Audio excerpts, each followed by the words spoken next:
আমরা বহু মানুষ আছি, টাকার প্রভাব দেখাই, রূপের বাহাদুরি দেখাই, অহংকারী করি, রূপ দিয়ে অহংকারী করি, টাকা দিয়ে অহংকারী করি। আসলে এগুলোর দিকে আল্লাহ তাআলা তাকান না। আল্লাহ তো চান তোমার অন্তরের দিকে চান আর তোমার আমলের দিকে চান।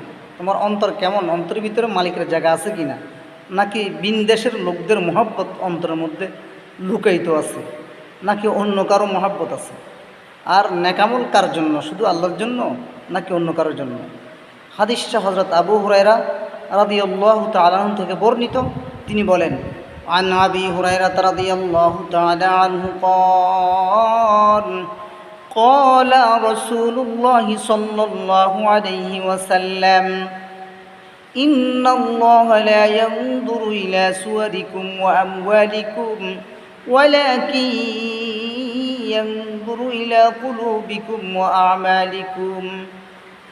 হযরত আবু হুরায়রা রাদিয়াল্লাহু তাআলা বলেন, বিশ্বনবী সাল্লাল্লাহু আলাইহি সাল্লাম বলেছেন, আল্লাহ তাআলা তোমার রূপের দিকে তাকান না, তোমার মালের দিকে তাকান না। আল্লাহ তো চান ওয়ালাকিন ইয়ানজুরু ইলা কুলুবিকুম ওয়া আমালিকুম, তোমার আমলের দিকে এবং তোমার অন্তরের দিকে চান।